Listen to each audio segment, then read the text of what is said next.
Friends, welcome to self study वाला। मैं हूं गरिमा और आज हम देखने वाले हैं 9 मार्च का करंट अफेयर्स। यह जो करंट अफेयर्स सीरीज है ये स्पेसिफिकली यूपी पीसीएस और वनडे एग्जाम्स जैसे एसएससी वगैरह उनके लिए डिज़ाइन की गई है। यह हिंदी इंग्लिश दोनों में अवेलेबल है और आपको इसकी पीडीएफ हमारे टेलीग्राम चैनल पे मिल जाएगी। तो आप जल्दी ही टेलीग्राम चैनल ज्वाइन कीजिए और वहाँ से पीडीएफ डाउनलोड कीजिए। तो चलिए देखते हैं हमारा पहला टॉपिक। तो पहला टॉपिक है इंटरनेशनल विमेन डे या अंतर्राष्ट्रीय महिला दिवस कब मनाया जाता है। 8 मार्च को मनाया जाता है। क्यों मनाया जाता है?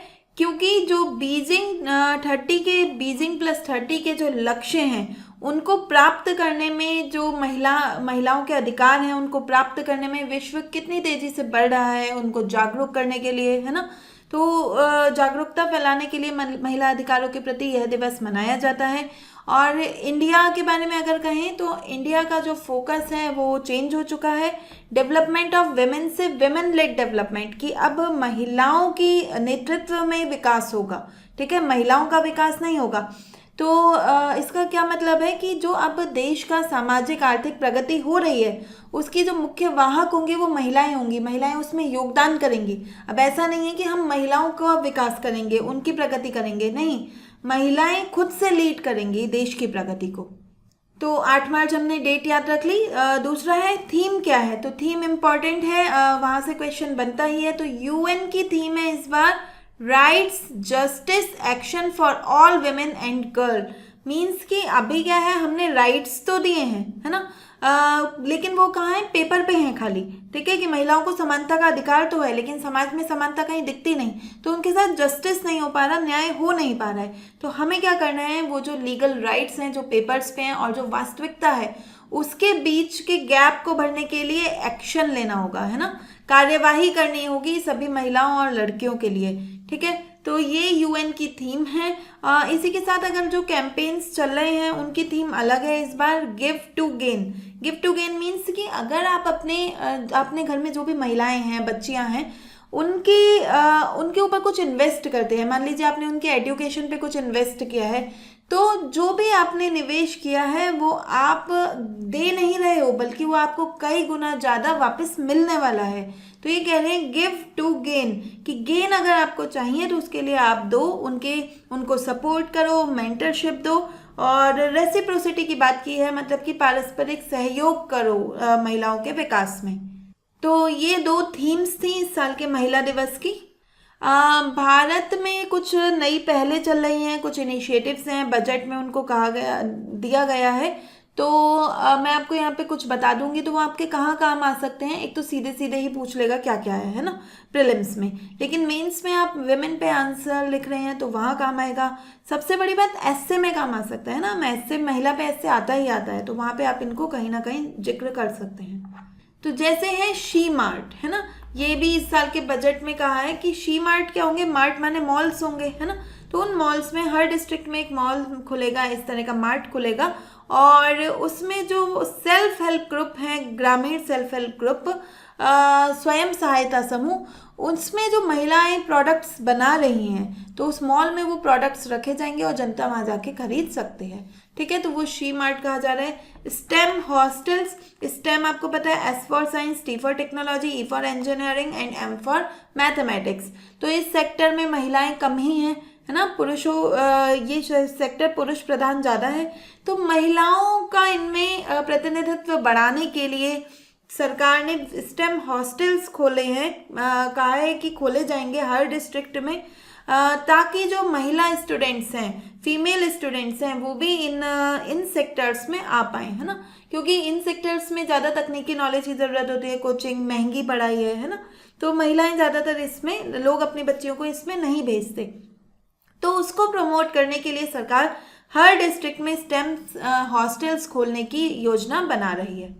तीसरा है नमो ड्रोन दीदी। तो इसमें क्या है, महिलाओं जो दीदी हैं, एसएचजी सेल्फ हेल्प ग्रुप्स की महिलाएं हैं, उन्हें ड्रोन्स दिए जा रहे हैं। ड्रोन्स का क्या करेंगी, तो जो फील्ड्स हैं, जो खेत हैं, उनमें उर्वरक का छिड़काव करना है, कीटनाशक छिड़काव करना है, तो आप उन महिलाओं को कहें कि तो वो आपके खेत में आकर इन इन चीज़ों का छिड़काव करेंगे अपने ड्रोन्स के द्वारा। ठीक, तो ये स्कीम चल रही है नमो ड्रोन दीदी। फिर है लखपति दीदी स्कीम। तो इसमें क्या है, 3 करोड़ महिलाओं को एम्पावर किया जा रहा है ताकि उनकी जो कमाई है ना, वो कम से कम 1 लाख रुपए तक की कमाई कर पाए, 1 लाख रुपए वार्षिक, है ना। फिर है Womaniya on GeM. GeM means government e market place, मतलब जहाँ से सरकार खरीदती है ना, जैसे मानो सरकार का ऑफिस है तो टेबल चेयर उसे चाहिए, पेन उसे चाहिए, जो भी सरकार को चीज़ें चाहिए तो वो कहीं से तो खरीदती है। तो वो है government e market place, online platform है, वहाँ से खरीदेगी। तो गवर्नमेंट ई मार्केट प्लेस में तो सभी जो बाकी के जो एमएसएमईज हैं वो भी आ सकती हैं, है ना। लेकिन जो स्पेसिफिकली महिलाओं के लिए है उसमें उसका नाम है विमेनिया ऑन जीईएम। ठीक है, ठीक। तो जो जीईएम है वहाँ पर गवर्नमेंट ई मार्केट प्लेस पर महिलाओं को बढ़ावा दे रही है सरकार। ठीक, क्वेश्चन क्या बन सकता है, एक तो थीम से क्वेश्चन आता है ना, मोस्ट इंपॉर्टेंट है, हर बार 1 या 2 थीम से क्वेश्चन आपको यूपीपीसीएस में मिलने वाला है। तो थीम क्या है इसकी, right justice action for all women and girls, see. दूसरा है कि विमेन लेड डेवलपमेंट की बात कर रही है सरकार, तो इसका क्या मतलब है, तो वेलफेयर स्कीम्स हो विमेन के लिए नहीं, women act as a primary driver of socio economic development, तो ये सही है, आंसर बनेगा बी। ठीक, दूसरा टॉपिक है हमारा 11वां रायसीना डायलॉग शुरू हो चुका है, 5 मार्च को शुरू हुआ था, 7 मार्च तक चला है ये। प्रधानमंत्री नरेंद्र मोदी ने इसका उद्घाटन किया, नई दिल्ली में आयोजित हुआ है। कौन आयोजित कराता है, मोस्ट इम्पॉर्टेंट है, तो ORF एक इंस्टीट्यूट है, ऑब्जर्वर रिसर्च फाउंडेशन, वो मिनिस्ट्री ऑफ एक्सटर्नल अफेयर्स के साथ, जो हमारा विदेश मंत्रालय है उसके साथ साझेदारी में इसको आयोजित कराता है हर साल रायसीना डायलॉग। इस बार के मुख्य अतिथि कौन थे, तो डॉक्टर अलेक्जेंडर स्टब, है ना। अलेक्जेंडर स्टब का नाम ध्यान रखना है, फिनलैंड के प्रेसिडेंट हैं ये, है ना। फिनलैंड एक स्कैंडिनेवियन कंट्री है, तो वहाँ के प्रेसिडेंट हैं। अभी देखेंगे फिनलैंड की स्थिति कहाँ पर है, उसे देखेंगे। इस डायलॉग में करीब 110 देशों के प्रतिनिधियों ने भाग लिया और इसकी थीम फिर से इम्पोर्टेंट है, थीम है संस्कार, असर्शन, अकोमोडेशन और एडवांसमेंट। मीन्स असर्शन मीन्स कि दावा, आपको अपनी संप्रभुता को मजबूत करना है, जो आपकी सीमाएं हैं उन पर दावा मजबूत रखना है। अकोमोडेशन मतलब समायोजन, ठीक है। तो समायोजन, अकोमोडेशन मतलब जो ऐसे कोलिशन है, फ्लेक्सिबल कोलिशन, मतलब बहुत सारे देशों के साथ आप गठबंधन करो, है ना, उनके साथ पार्टनरशिप करो, ठीक है। और फिर है एडवांसमेंट, तीसरा है एडवांसमेंट। एडवांसमेंट मीन्स कि moving forward through civilisational continuity and adaptive evolution, मतलब जो हमारा जो इस समय की परिस्थितियां हैं उसके अनुकूल आपको बनाना है, तभी आप आगे बढ़ पाएंगे। तो ये इसकी थीम थी, assertion, accommodation and advancement. President जो थे स्टब, फिनलैंड के प्रेसिडेंट, उन्होंने एक भाषण दिया और उन्होंने उस भाषण में भारत को एक बहुत मजबूत देश के रूप में रखा, न्यू दिल्ली मूवमेंट कहा गया उसे। तो उन्होंने कहा कि भाई देखो, जो पश्चिमी डोमिनेंस है, पश्चिमी प्रभुत्व है, उसका युग समाप्त हो रहा है और ग्लोबल साउथ जिसका भाग भारत है, जिसका नेतृत्व कर रहा है भारत, उसका उदय हो रहा है विश्व में। अब वो डिसाइड करेगा, ग्लोबल साउथ डिसाइड करेगा कि विश्व की जो विश्व वाला ऊंट है वो किस करवट बैठेगा, है ना। तो ऐसा ये कह रहे हैं। इसके साथ उन्होंने कहा कि यूएनएससी, संयुक्त राष्ट्र सुरक्षा परिषद, यूएन सिक्योरिटी काउंसिल, उसमें भी क्या होना चाहिए, सुधार होना चाहिए और भारत को स्थायी सदस्यता मिलनी चाहिए। तो भारत की स्थायी सदस्यता की उन्होंने वकालत की और उन्होंने एक बहुत अच्छी बात जो कही है, इसको आप एज अ कोट क्वेश्चन में यूज़ करके आएंगे आंसर्स में अपने, तो बहुत अच्छा इंप्रेशन पड़ने वाला है, नहीं तो आप ऐसे में यूज़ कर सकते हैं इसे। उन्होंने कहा कि जो पश्चिमी देश हैं उन्हें थोड़ा सा मोर इंडियन, मतलब अधिक भारतीय होना चाहिए। उनके वर्ड्स थे, it is time we all become a bit more Indian, कि हम अब ये टाइम आ गया है कि हम सभी लोग थोड़े थोड़े भारतीय बने। मतलब पूरे विश्व को, वेस्टर्न कंट्रीज को भारत से सीखने की ज़रूरत है कि कैसे भारत सबको साथ लेके चलता है, कैसे एकदम आइडियलिस्ट भी नहीं है पूरी तरह से एक अपने बारे में भी नहीं सोचता, एक प्रैग्मेटिक नेचर है, व्यवहारिक रणनीति है भारत की, कि सबके साथ अपने अच्छे सहयोगी संबंध बनाकर चलता है।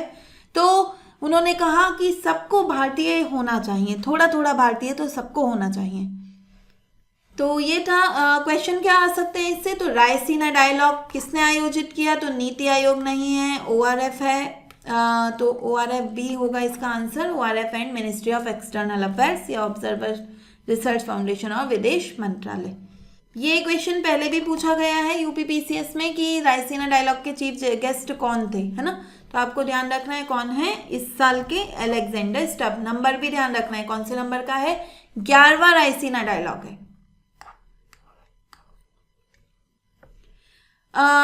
तीसरा पॉइंट यही है कि फिनलैंड के प्रेसिडेंट आए हैं अलेक्जेंडर स्टब, जैसे अभी बताया रायसीना डायलॉग में पार्ट लेने आए थे।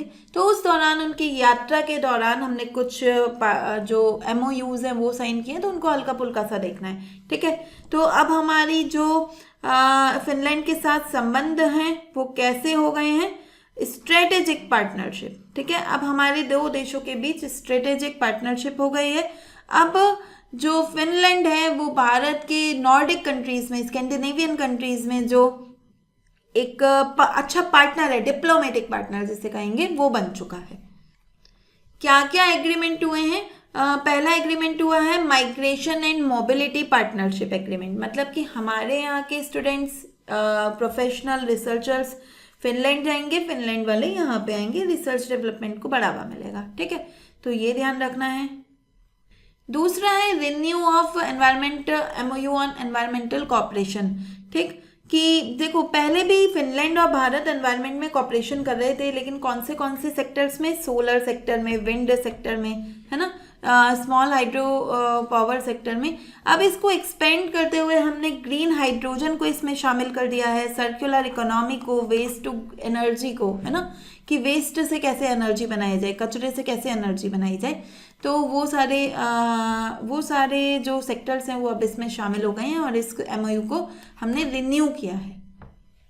तीसरा है कि MOU on cooperation in statistics, मतलब कि अब हम क्या करेंगे, जो स्टैटिस्टिक्स मतलब सांख्यिकी, जो डेटा है, डेटा प्रणालियां हैं हमारी, उनको फिनलैंड के साथ शेयर करेंगे, हमारी बेस्ट प्रैक्टिसेस को उनके साथ, वो अपनी बेस्ट प्रैक्टिसेस को हमारे साथ, ठीक। और इसी के साथ कुछ इनोवेटिव परिणाम भी आए हैं इस बातचीत के, कि 6G टेक्नोलॉजी, है ना, तो 6G टेक्नोलॉजी के लिए एक ज्वाइंट टास्क फोर्स बनाई है हमारे यहाँ भारत 6G अलायंस और वहाँ की यूनिवर्सिटी ऑफ ओलू या फिर फिनलैंड की, तो उनके बीच में ये टास्क फोर्स बनी है।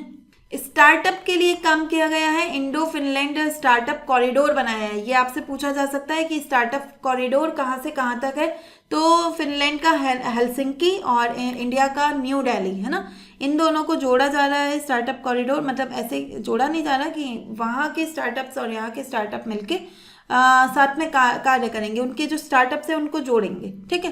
तो ये कॉरिडोर बना है, आपको ध्यान रखना है। क्वांटम एंड AI पे बात हो रही है कि एक वर्किंग ग्रुप बनाया जा रहा है जो क्वांटम कंप्यूटिंग पे और AI कैसे एथिकल हो सकता है ना, इस पर कार्य करेगा।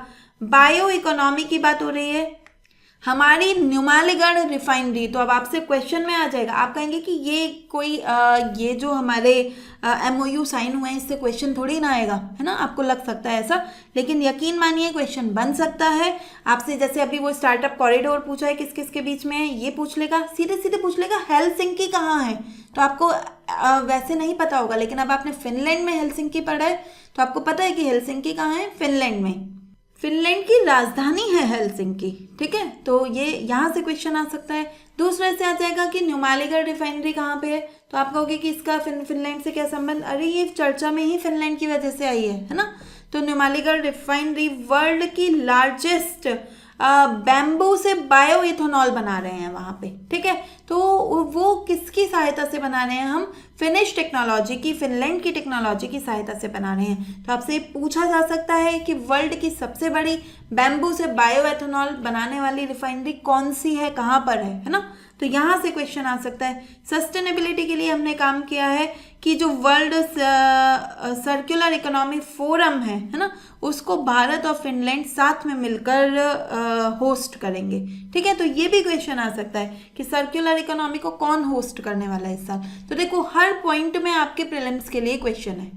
अब देख लेते हैं फिनलैंड है कहाँ पे। ये आप देख रहे हैं यूरोप का ऊपरी इलाका, स्कैंडिनेवियन कंट्रीज वाला, उसमें ये वाला है हमारा फिनलैंड। क्वेश्चन क्या बन सकता है कि फिनलैंड के साथ हमारे संबंध कैसे हो गए हैं? कॉम्प्रिहेंसिव पार्टनरशिप है? नहीं, स्ट्रेटेजिक पार्टनरशिप हो गई है ना। तो हमने उनको अपग्रेड किया है और अब स्ट्रेटेजिक पार्टनर हो गया है फिनलैंड। दूसरा है इंडो फिनलैंड कॉरिडोर, किस किस को कनेक्ट कर रहा है? तो हेलसिंकी और न्यू दिल्ली। ठीक है, दोनों देशों की राजधानियां हैं, है ना। हेलसिंकी फिनलैंड की राजधानी है और न्यू दिल्ली इंडिया की। तो एक्चुअल में तो ये इसको बात को कह रहा है कि जो फिनलैंड के स्टार्टअप्स हैं और इंडिया के स्टार्टअप्स हैं वो साथ मिलकर कार्य करेंगे।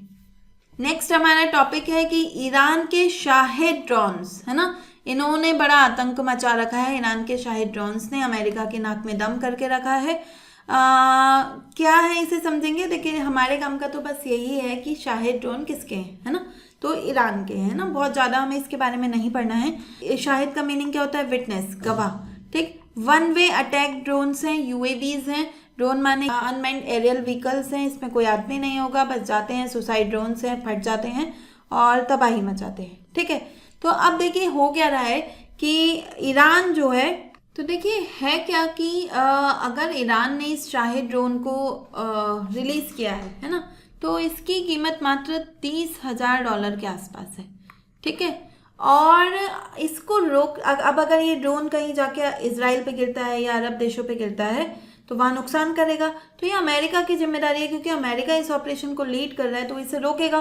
तो अमेरिका के पास पैट्रियट मिसाइल्स हैं, है ना, थार्ड सिस्टम है उसका, एयर डिफेंस सिस्टम। तो उनकी हेल्प से ये इसको अगर रोकेगा, एक मिसाइल भेज के इसको इंटरसेप्ट करेगा, इसको रोकेगा, तो होगा क्या? ये रुक जाएगा, होगा कुछ नहीं, रुक जाएगा। लेकिन इस मिसाइल को भेजने में जो अमेरिका की कीमत आई है वो $1 मिलियन में है ना। ये बहुत सस्ता ड्रोन है, लेकिन इसको रोकने के लिए जो अमेरिका जो सिस्टम यूज़ कर रहा है, मिसाइल सिस्टम यूज़ कर रहा है, वो बहुत बहुत कॉस्टली है। और ईरान इन ड्रोन्स को अलग अलग जगह पे एक साथ कई ड्रोन्स फेंक रहा है। तो ऐसे में अमेरिका की मुश्किलें बढ़ गई हैं कि ईरान को रोक पाना असंभव तो नहीं है, लेकिन बहुत खर्चीला हो गया है अमेरिका के लिए। तो इस वजह से, और इवन इस वजह से जो ईरान अमेरिका है वहाँ पे ट्रंप के विरुद्ध आवाज़ें उठने लगी हैं, है ना, कि ट्रंप का ये ऑपरेशन सही नहीं था। तो यहाँ पर जो है शाहिद ड्रोन वो बहुत चर्चा में आ गए हैं, और इसलिए आपको पता होना चाहिए कि क्या है। तो एक एरियल व्हीकल है, वन वे अटैक करता है, एक ही तरफ से अटैक करेगा। और ईरान की जो टैक्टिक है इसमें वो है स्वार्म अटैक। स्वार्म अटैक मतलब एक साथ बहुत सारे जो ड्रोन है उनको लॉन्च कर दो, तो जो इनके रडार हैं, है ना, वो उसको डिटेक्ट ही नहीं कर पाएंगे। डिटेक्ट कर पाएंगे तो इतने मिसाइल्स नहीं होंगे कि रोक पाएंगे। तो ये स्वार्म टैक्टिक्स पे ये काम कर रहा है। ईरान के इसी ड्रोन को देखते हुए भारत ने भी एक प्रोजेक्ट काल, है ना, ये शुरू कर रखा है। कब? 2 मार्च में कर लिया था, है ना, इससे पहले ही। ठीक है, तो हमारा इंडिजिनस वर्जन होगा, जैसे शाहिद टाइप के ड्रोन हैं। ऐसे देखो भारत को भी ऐसी स्थिति का सामना करना पड़ सकता है ना। भारत भी जो है 2 फ्रंट वॉरफेयर का खतरा है भारत पे, कि एक तरफ चाइना है, दूसरी तरफ पाकिस्तान है। तो ऐसे में अगर भारत के पास भी इस तरह के ड्रोन्स हों तो वो हेल्पफुल होंगे। ठीक, तो हम बना रहे हैं, अभी ये प्रोजेक्ट निर्माण में है, अभी विकसित हो रहा है, तो आपको बस हल्का सा ध्यान रखना है। क्वेश्चन क्या पूछा जा सकता है कि शाहिद ड्रोन है जो ईरान यूज कर रहा है वो क्या है? सर्वेलेंस ड्रोन नहीं है, लॉन्ग एंड्योरेंस रिकन्सनेंस ड्रोन नहीं है, वन वे अटैक ड्रोन है ना, कार्गो डिलीवरी भी नहीं है। ठीक, तो आंसर बनेगा सी। ईरान के शाहिद ड्रोन के साथ साथ इजराइल की ब्लू स्पैरो मिसाइल है ना, ये भी बहुत चर्चा में है। ठीक है। ऑपरेशन रोरिंग लॉयन इजराइल का ऑपरेशन था, है ना। अमेरिका का क्या था, ऑपरेशन एपिक फ्यूरी, ठीक है। तो उस दौरान ब्लू स्पैरो मिसाइल्स यूज हुई हैं।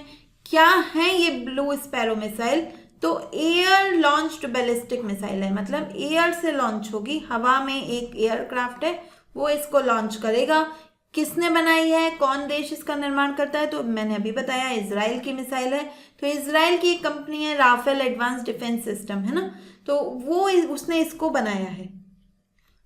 कैसे गिरती है, क्यों चर्चा में है, इसकी यूनिक जो बात है वो है इसका क्वासी बैलिस्टिक पाथ, ठीक है। मान लीजिए हमारा ये टारगेट है ना, और ये एयरक्राफ्ट से हमने मिसाइल को ड्रॉप किया, तो पहले ये बैलिस्टिक पाथ पे जाएगी, फिर एक सीमा तक पहुंच के क्या होगी, सीधे गिर जाएगी, ठीक है।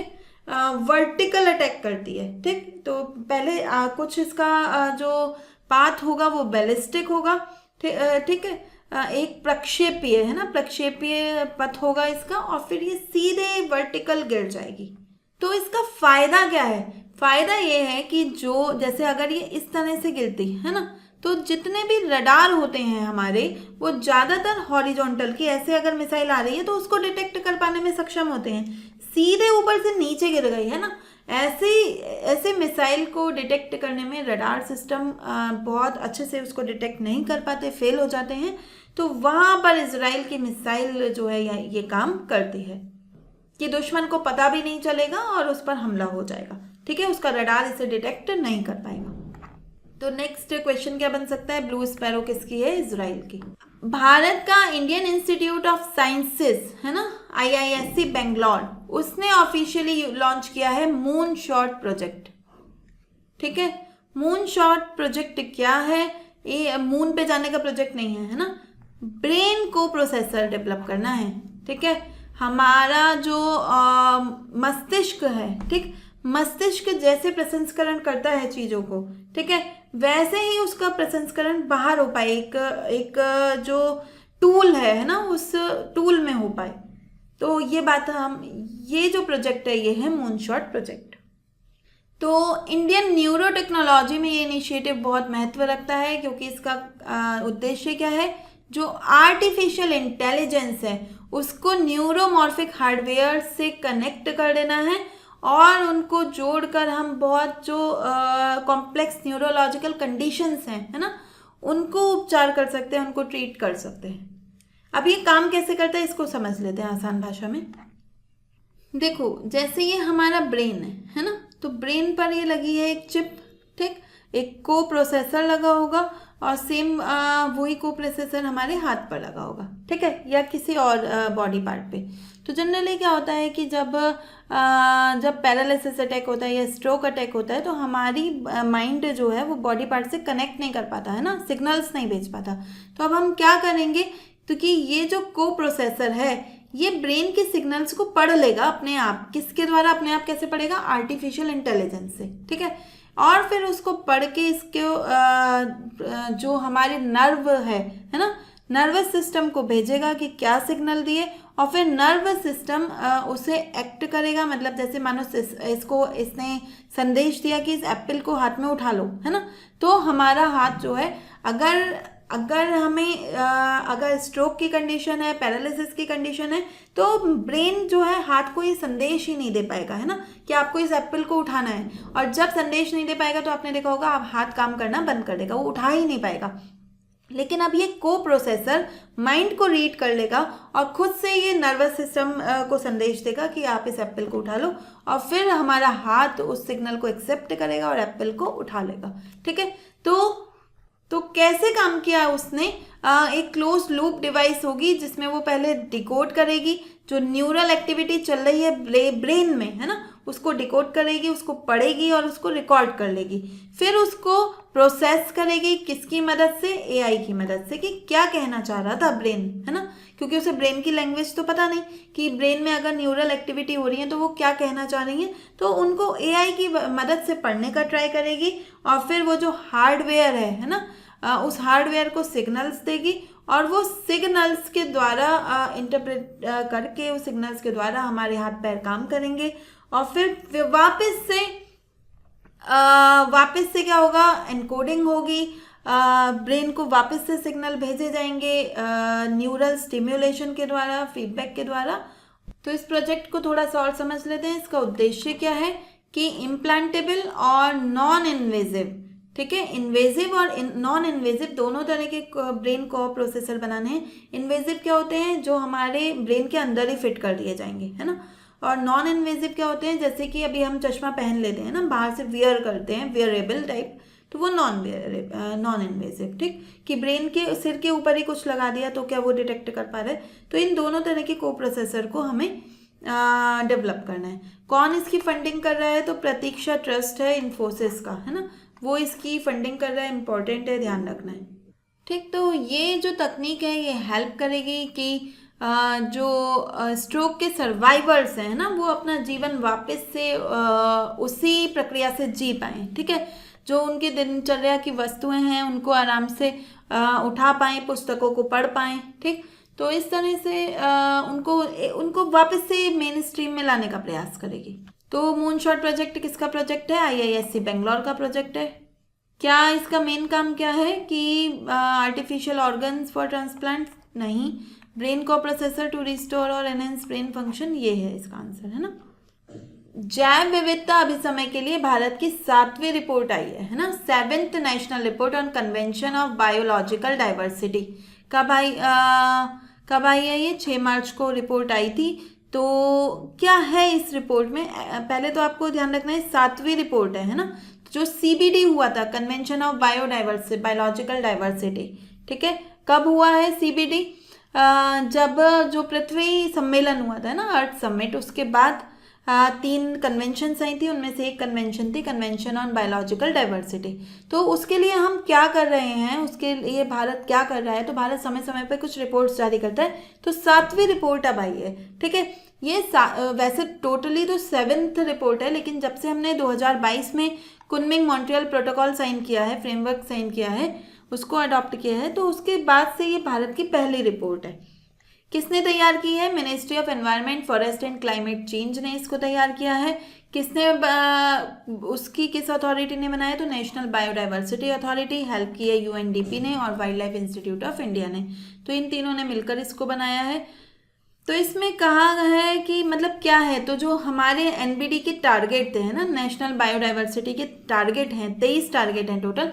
तो उन 23 में भारत क्या कर रहा है ना, कैसा प्रदर्शन कर रहा है, उन टारगेट को अचीव कर पाएगा या नहीं कर पाएगा।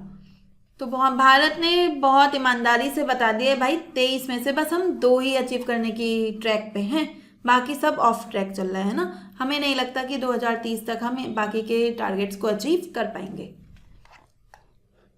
कौन से हैं वो 2 टारगेट जिनको अचीव किया जा रहा है, तो land and sea use planning, मतलब भूमि और समुद्र उपयोग योजना, मतलब कि कहा गया था कि जो 2030 तक है वो भारत का ट्री कवर 33% होना चाहिए, तो हमारा यहाँ 25% के आसपास तो हो भी गया है। और अब भारत विश्व में 9वें नंबर पर है फॉरेस्ट एरिया में, तो ये आपको ध्यान रखना, इस रिपोर्ट में कहा गया है, ठीक है। तो 9वें नंबर पे है, 9th प्लेस पे है ग्लोबल रैंकिंग में, कि हमारे यहाँ 9वें सबसे ज़्यादा फॉरेस्ट पाए जाते हैं, वन पाए जाते हैं। दूसरा टारगेट जिसमें हम अच्छा कर रहे हैं वो है इकोसिस्टम रीस्टोरेशन या पारितंत्र का पुनर्स्थापन। तो देखो, पारितंत्र का पुनर्स्थापन क्या है कि हमारी बहुत सारी जो लैंड है वो डिग्रेड हो रही है ना, खराब होती चली जा रही है, उसका भूमि का अपनयन हो रहा है, ठीक। तो हमने कहा नहीं, बॉन चैलेंज हुआ, उसमें कहा कि नहीं, आपको अपनी भूमि बचाना है। 2030 तक पूरे इंडिया ने कहा था कि हम 26 मिलियन हेक्टेयर जो भूमि है उसको रीस्टोर कर लेंगे, सही कर लेंगे, ठीक है। तो अब देखो 24 मिलियन तो हमने कर भी लिए, है ना। तो ये प्रोग्रेस है, बस 2 मिलियन बाकी है, तो अभी तो हैं 4-5 साल, तो 2030 तक हम इसको प्राप्त कर लेंगे। इसके अलावा उसमें कुछ स्पेशीज़ के लिए भी बात कही गई है इस बायोडाइवर्सिटी की रिपोर्ट में। कहा है कि भाई देखो, जो हमारी टाइगर की प्रजाति है ना, कितने नंबर पहुंच गए, 3167 नंबर याद रखना है आपको, ठीक है। विश्व के जितने भी वाइल्ड टाइगर हैं उसका 75% भारत में रह रहा है, समझिए, ठीक है। एशियाटिक लॉयन है, गिर के जंगलों में रहते हैं, उसकी जनसंख्या भी लगातार बढ़ रही है। राइनोसोरस है, इंडियन राइनोसोरस, 1 हॉर्न राइनो कहा जाता है, एक सींग वाला गेंडा, तो उसकी कहाँ पर है ये आप मुझे बताएंगे, ठीक है। भारत में मैं आपको हेल्प कर देती हूँ, असम में है एक नेशनल पार्क, उसका नाम क्या है आप मुझे कमेंट बॉक्स में बताएंगे।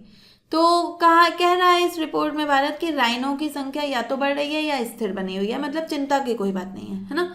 और स्नो लेपर्ड की संख्या बढ़ रही है, और हमने स्नो लेपर्ड के लिए पहली बार पॉपुलेशन असेसमेंट भी कराया है, ठीक है, और उस असेसमेंट को इस रिपोर्ट में हाईलाइट किया है, ठीक है। तो क्वेश्चन क्या बन सकता है कि एनबीए जो है किसकी सहायता से ये रिपोर्ट बना रही है, तो आंसर ध्यान रखना है यूनेप नहीं है, यूएनडीपी है, ठीक है, डेवलपमेंट प्रोग्राम। आपको लगेगा एनवायरनमेंट प्रोग्राम तो कंफ्यूज कर सकता है, ओके। दूसरा क्वेश्चन है कि भारत का कौन सा स्थान है फॉरेस्ट एरिया में विश्व में, तो अभी आपको ध्यान रखना है 9वें नंबर पर सबसे ज्यादा फॉरेस्ट है हमारे यहाँ, ठीक है, तो आंसर बनेगा सी 9th।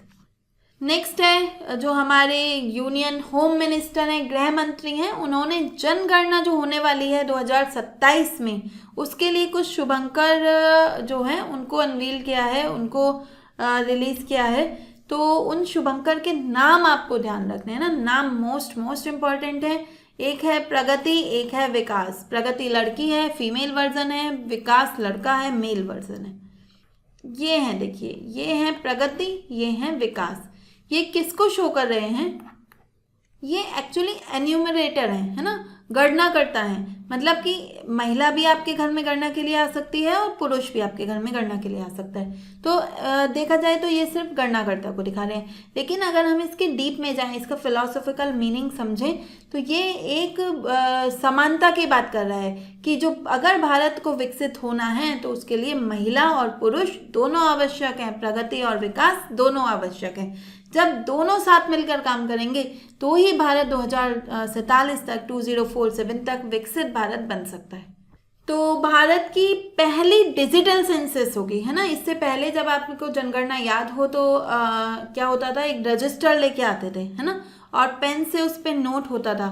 लेकिन अब क्या है, डिजिटल सेंसस है, अब हाथ में टैब लेकर आएंगे, ठीक है, अब मोबाइल होगा, टैब होगा, और वहाँ उस पे ऐप पे होगी आपकी जनगणना, ठीक। उसके लिए सीडेक ने कुछ डिजिटल प्लेटफॉर्म भी इशू किए हैं, तो उनके नाम हल्के हल्के देख लेने हैं आपको। एक है HLBC, house listing block creator, ठीक है, एक वेब एप्लीकेशन है। वो क्या करेगी कि जैसे ना हाउस लिस्टिंग, हाउस को लिस्ट करना है ना, ग्रह की सूची बनानी है, तो सैटेलाइट पे देख के घरों की सूची बनाएगी, है ना, ब्लॉक वाइज, कि एक ब्लॉक में कितने घर हैं, तो किन किन घरों में आपको जाना है, ठीक है, ताकि कोई भी एरिया रह ना जाए। दूसरा है HLO मोबाइल एप्लीकेशन। इसमें क्या होगा कि एक तो सबसे बड़ी बात इसी ऐप में होगा, जो सारा डेटा एन्यूमरेटर आएंगे, प्रगति और विकास अगर आपके घर आते हैं तो वो जो डेटा लेंगे आपसे, क्वेश्चंस पूछेंगे, है ना, वो इसी ऐप में उसको कलेक्ट करेंगे। और ट्रेडिशनल पेपर नहीं होगा, है ना, ऐप के थ्रू हो रहा है, 16 भाषा में ऐप अवेलेबल रहेगा और ऑफलाइन अवेलेबल है ना। इसको चलाने के लिए उन्हें इंटरनेट की ज़रूरत नहीं होगी। एक नई चीज़ की है सेल्फ एन्यूमरेशन पोर्टल। पहली बार ऐसा हुआ है कि भाई आप अपने घर की डिटेल्स को 15 दिन पहले एक विंडो दी जाएगी सर्वे के, उसमें आप अपने घर की डिटेल्स को खुद से भर सकते हो, ठीक। तो ऐसा पहले नहीं होता था, अब इसमें स्वगणना का पोर्टल पहली बार लेकर आया है। और चौथा है CMMS, sensor management and monitoring system, कि क्या प्रोग्रेस चल रही है सेंसस में, है ना, उसके लिए एक और मतलब एक इंटीग्रेटेड डैशबोर्ड होगा। इसमें जिला में, राज्य स्तर पर क्या प्रगति हुई है, कि कितना सेंसस अच्छे से चल पा रही है या नहीं, तो उसका डेटा रिकॉर्ड किया जाएगा। ये जो जनगणना है 2 फेज में होगी। 16वीं जनगणना है ना, नाम ध्यान रखना, नंबर ध्यान रखना है आपको। 16वीं जनगणना है, करीब 30 लाख ऑफिशियल इसमें पार्ट लेंगे, ठीक है। और इसका पहला फेज शुरू हो जाएगा 1 अप्रैल से 30 सितंबर 2026 तक चलेगा। उसमें हाउस लिस्टिंग होगी, है ना, ग्रह की सूची, आवासों की सूची स्थिति बनेगी।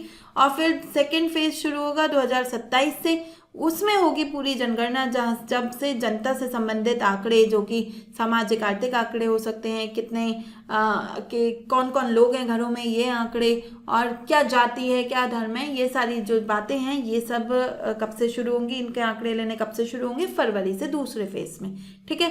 तो पहला फेज अभी 1 अप्रैल से शुरू होने वाला है। उसमें हाउस लिस्टिंग, ग्रहों की सूची तैयार होना शुरू हो जाएगी। हमारे काम का क्या है, कि कौन से नंबर की जनगणना है, 16वें नंबर की। शुभंकर के नाम क्या है वो हमने देख लिए हैं। ये जनगणना कौन कराता है, तो मिनिस्ट्री ऑफ होम अफेयर्स, है ना। इसमें एक चीज़ यहाँ पे रह गई है, मिनिस्ट्री ऑफ होम अफेयर्स में होता है एक ऑफिस ऑफ रजिस्ट्रार, है ना, उसको लिख लेना, ऑफिस ऑफ रजिस्ट्रार जनरल, ठीक है, जनरल एंड सेंसस कमिश्नर। ये जो ऑफिस है, ये जो व्यक्ति हैं, ये इस जनगणना को कराते हैं, ठीक है। हर 10 साल में होती है। लास्ट जनगणना जो थी वो कब हुई थी, 2011 में हुई थी। तो उस हिसाब से तो मैंने कहा कि 10 साल में होती है, तो 2021 में होनी चाहिए थी। हाँ, होनी चाहिए थी, लेकिन 2021 का जो वर्ष था वो कैसा वर्ष था, कोविड ईयर था, है ना, 2021 में कोविड था। तो ऐसे में जब लोग अपने घरों से ही बाहर नहीं निकल रहे हैं, तो जनगणना के लिए बहुत सारे जो जैसे अभी बताया कि 30 लाख लोग ऑफिशियल्स जो होंगे वो जनगणना में पार्ट लेंगे। तो हम कैसे 30 लाख लोगों को अलग अलग घरों में भेज सकते थे, ठीक है। तो उस समय पे जनगणना नहीं हुई, फिर चुनाव आ गए, नई सरकार बनी, तो अब जो है 2027 में ये जनगणना कराई जाएगी, ठीक है। तो आपसे पूछ लेगा कि क्या है मैस्कट या शुभंकर, तो प्रगति एवं विकास ये हैं। पहली बार हिस्ट्री में क्या हो रहा है कि जनगणना में वोट होगा, नहीं, हाउस होल्ड इंफॉर्मेशन दी जा सकेगी, तो 2 होगा इसका आंसर, है ना। आधार लिंक सेंसस है, नहीं, ऑटोमेटिकली रिकॉर्ड नहीं होगा। और सोशल मीडिया के थ्रू सर्वे होगा, ये भी नहीं है, ठीक है। क्या होगा कि हम अपने घरों की जानकारी स्वयं से दे पाएंगे। देखिए, एक वाइल्ड लाइफ सेंचुरी चर्चा में है, कपटगुड्डा वाइल्ड लाइफ सेंचुरी, है ना, कर्नाटक में है, ठीक है। चर्चा में क्यों थी, क्योंकि ये जो वाइल्ड लाइफ सेंचुरी है इसका कुछ पार्ट, है ना, 55 स्क्वायर किलोमीटर का पार्ट इसका जो रिजर्व फॉरेस्ट था उससे अलग कर दिया था सरकार ने। तो कर्नाटक हाईकोर्ट ने कहा नहीं भाई, ये तो इसी का पार्ट है, इसी में शामिल होना चाहिए, ठीक है। तो वहाँ पे इंडस्ट्री वगैरह को प्रमोट करने के लिए ऐसा कुछ किया गया होगा, लेकिन जो वहाँ का उच्च न्यायालय है उसने इसको मना कर दिया है कि नहीं, ऐसा नहीं होगा। जो राज्य वन बोर्ड है उसने जो प्रस्ताव कहा था कि 300 स्क्वायर किलोमीटर का ही पूरा इलाका होना चाहिए, वो ही माना जाएगा। सरकार ने जो 55 किलोमीटर हटाए हैं उसको वापस देना होगा, पूरा का पूरा रिजर्व फॉरेस्ट रहेगा, ठीक है। हमारे काम का क्या है, हमारे काम की है इसकी लोकेशन, कहाँ पे मिलता है ये, तो कर्नाटक में है। ये कर्नाटक की एकमात्र ऐसी सेंचुरी है, वाइल्ड लाइफ सेंचुरी, जिसे फ्लोरा माने वनस्पतियों के संरक्षण के लिए बनाया गया है ना। इसमें 455 से ज़्यादा मेडिसिनल प्लांट्स मिलते हैं, औषधीय वनस्पतियाँ मिलती हैं, ठीक है।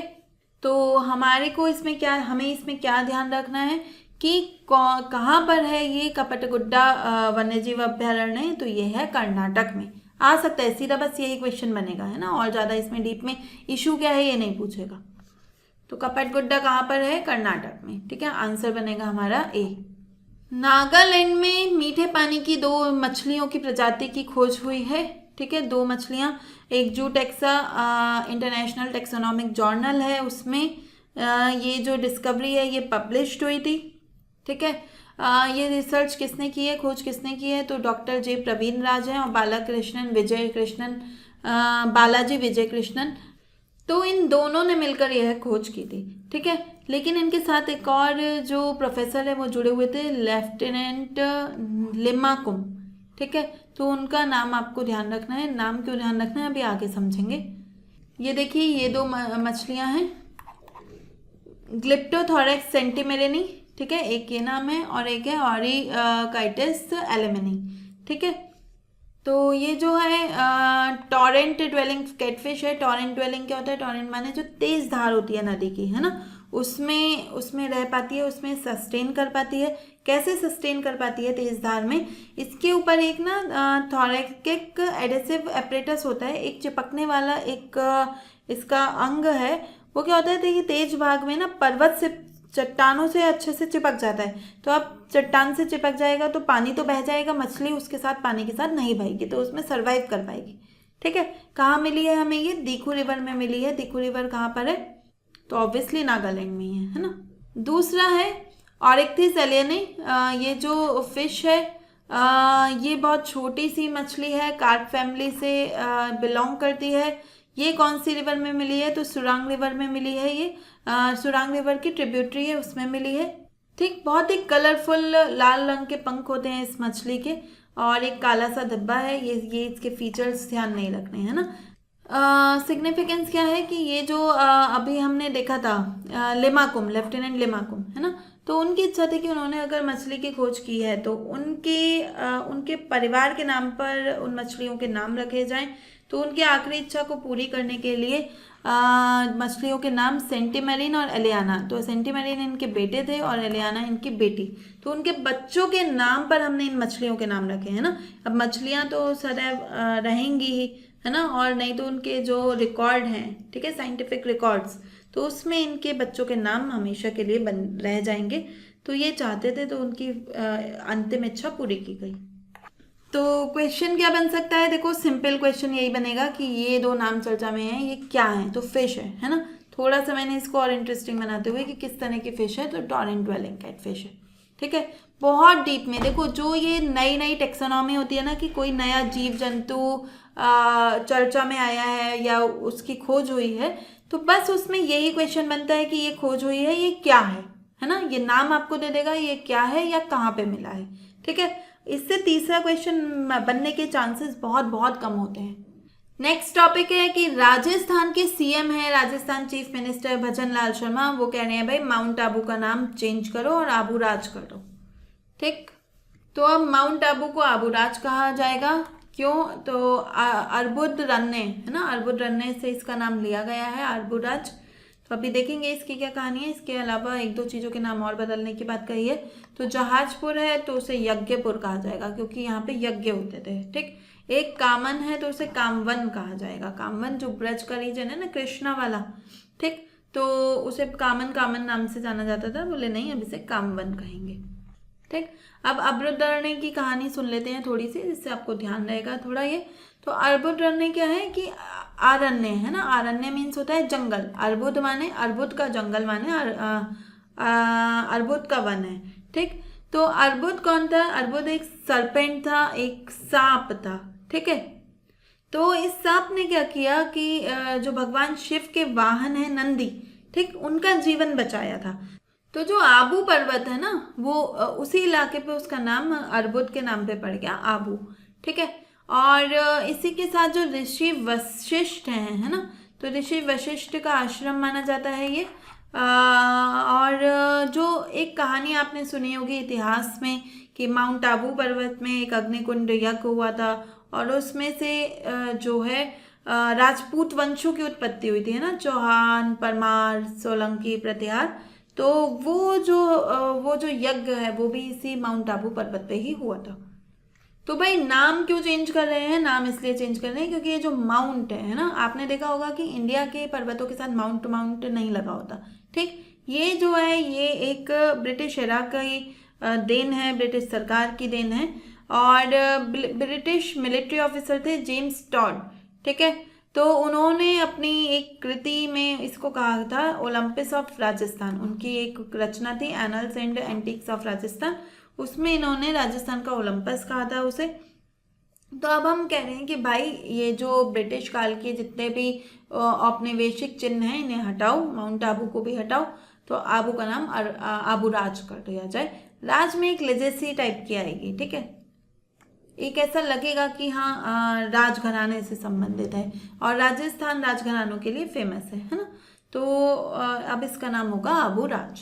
तो आबू राज किससे पड़ा है, तो अर्बुदारण्य, ठीक। नेक्स्ट है कौन सी ऋषि से संबंधित है, तो ऋषि वशिष्ठ, ठीक है। अगला क्वेश्चन है भाई कर्नाटका की अभी हमने एक और न्यूज़ भी पढ़ी है ना, कपटगुड्डा वन्य जीव अभ्यारण्य कर्नाटक से था। अब कर्नाटक की एक और न्यूज़ कि सोशल मीडिया को बैन करने की सोच रहा है 16 साल से कम उम्र के बच्चों के लिए। एक बहुत अच्छा प्रस्ताव है कि सोशल मीडिया को बैन करना है। अगर ये प्रस्ताव पारित हो जाता है, ये इसको जो मान लिया जाता है, तो कर्नाटक भारत का पहला राज्य बन जाएगा जो 16 वर्ष से कम आयु के बच्चों पर सोशल मीडिया को प्रतिबंधित करता है, ठीक है। क्यों, इसका कारण क्या है भाई, 2 कारण हैं, ठीक। क्योंकि एक तो ये टीनेज बच्चे हैं ना, ये देश का भविष्य है, अब ये डिजिटली एडिक्ट हो चुके हैं, ठीक। तो इनकी ये जो लत है डिजिटल लत, इसको छुड़ाना है। दूसरी बात कि यहाँ पे ये साइबर बुलिंग जैसे जो साइबर अपराध हैं, ठीक, उनकी आसानी से शिकार हो जाते हैं, ठीक, क्योंकि छोटे बच्चे हैं, अभी दुनिया नहीं देखी है, उनके प्रभाव में आ जाते हैं, है ना। तो उसको रोकने के लिए, उसको कम करने के लिए ऐसा कदम उठाया जा रहा है। कैसे पहचान की जाएगी आयु की? तो आधार से लिंक होगा उनका अकाउंट, और आधार से लिंक करके फिर बायोमेट्रिक बेस्ड या आधार बेस्ड कुछ उपाय करेगी सरकार। तो क्यों ऐसा किया जा रहा है कि भाई देखो, एक है डोपामिन डिसरेगुलेशन। ये क्या होता है कि देखो, आपने भी फील किया होगा कि बार बार अगर आप कुछ पढ़ रहे हैं और बार बार आपके मोबाइल के नोटिफिकेशन बज रहे हैं, ठीक, तो आपका ध्यान उस पर चला जाता है, ठीक है। तो जब ध्यान उस पर जाता है तो आपका जो कंसंट्रेशन है पढ़ाई पे वो नहीं लग पाता।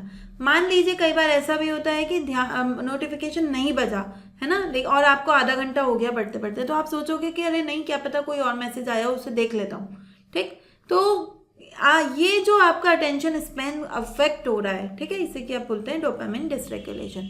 दूसरा है कि बॉडी इमेज का इशू, है ना।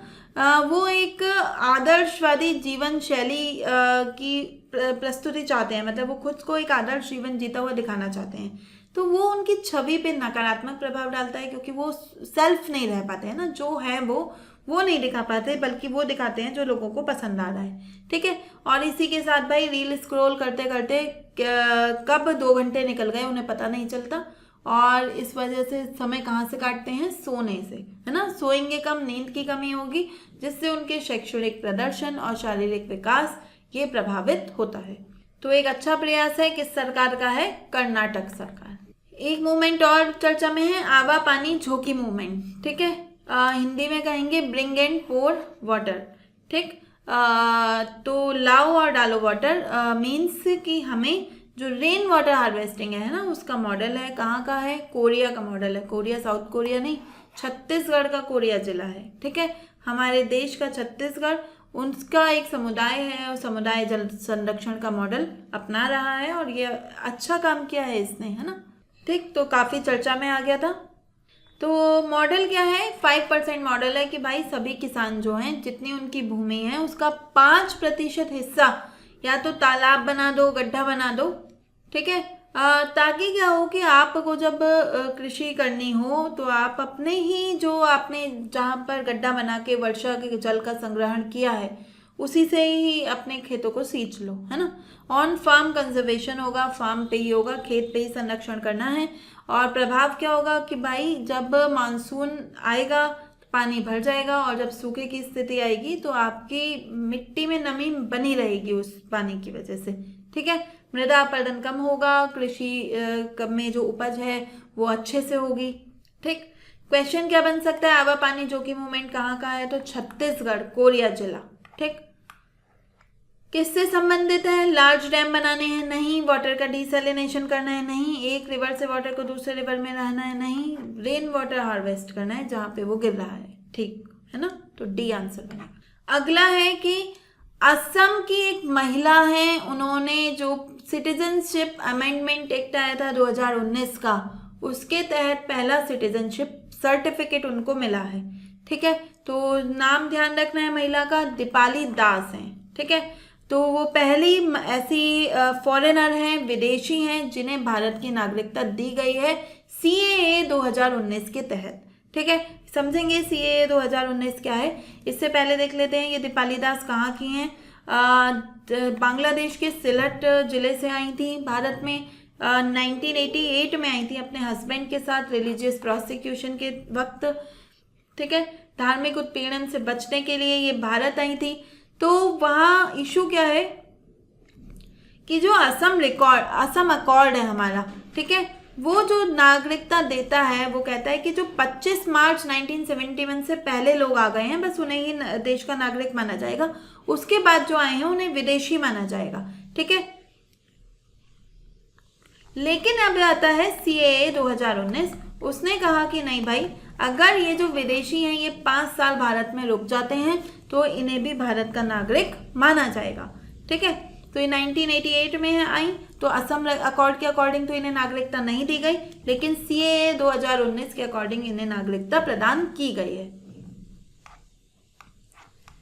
सीए 2019 क्या कहता है? जो सिटीजनशिप अमेंडमेंट एक्ट है, नागरिकता संशोधन अधिनियम, वो ये कहता है कि जो गैर मुस्लिम माइनॉरिटीज हैं, 4 देशों से संबंधित हैं ये, है ना, सॉरी 3 देशों से संबंधित हैं, तो 3 देशों की जो नॉन मुस्लिम माइनॉरिटीज हैं, जो 31 दिसंबर 2014 है ना, इसकी जो थ्रेशोल्ड डेट है 2014 है, ध्यान रखिएगा, उससे पहले भारत आई हैं और भारत में 5 साल तक रह रही हैं, तो इन्हें क्या मिल जाएगी? भारत की नागरिकता मिल जाएगी।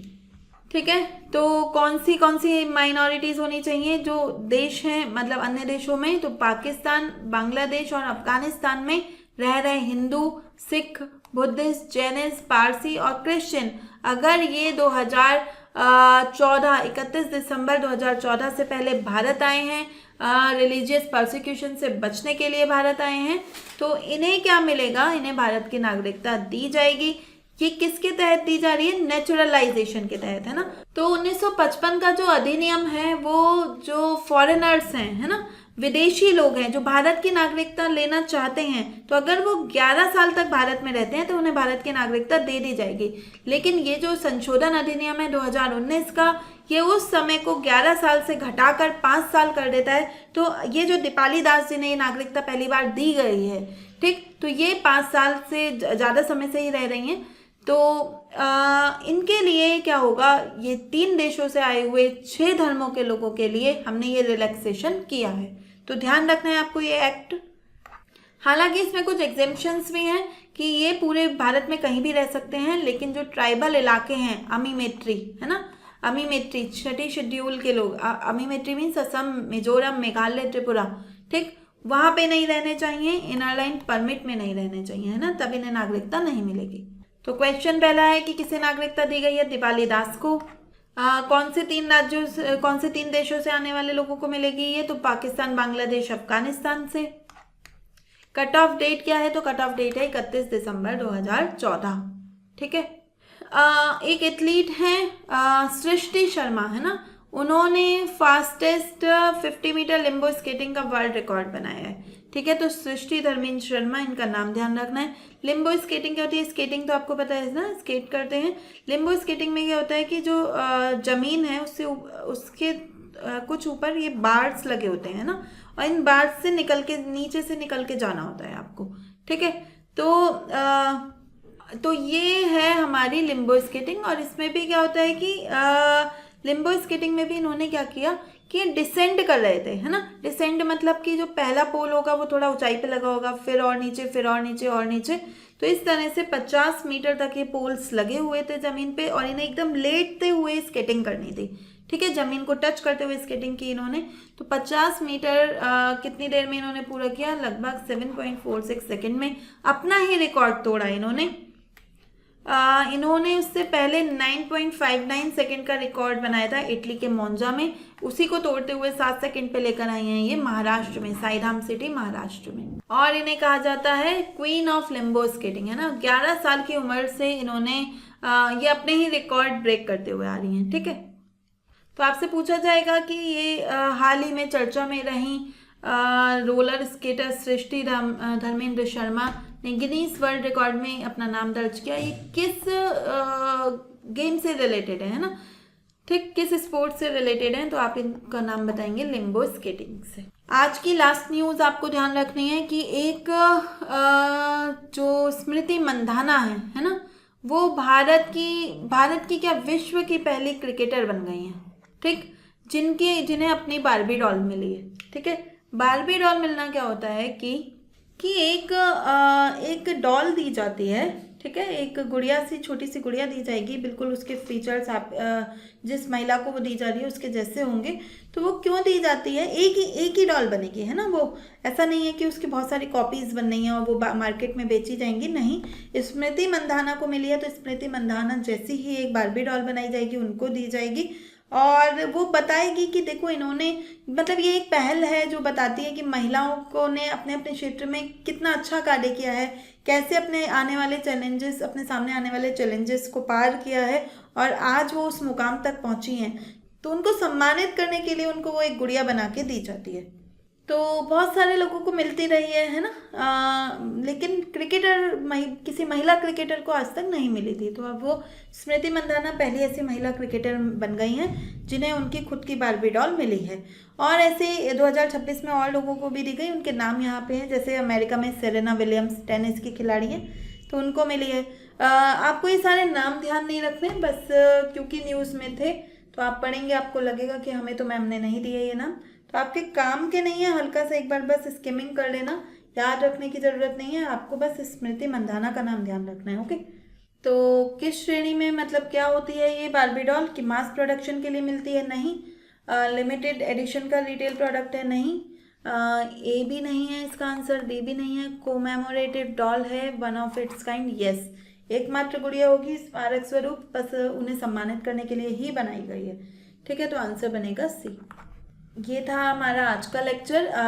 उम्मीद करती हूँ आपको पसंद आया होगा। अच्छे से इसे पढ़िए और इसकी बाद में जाके फाइल भी पढ़िए, कीवर्ड्स को हाईलाइट कर लीजिए।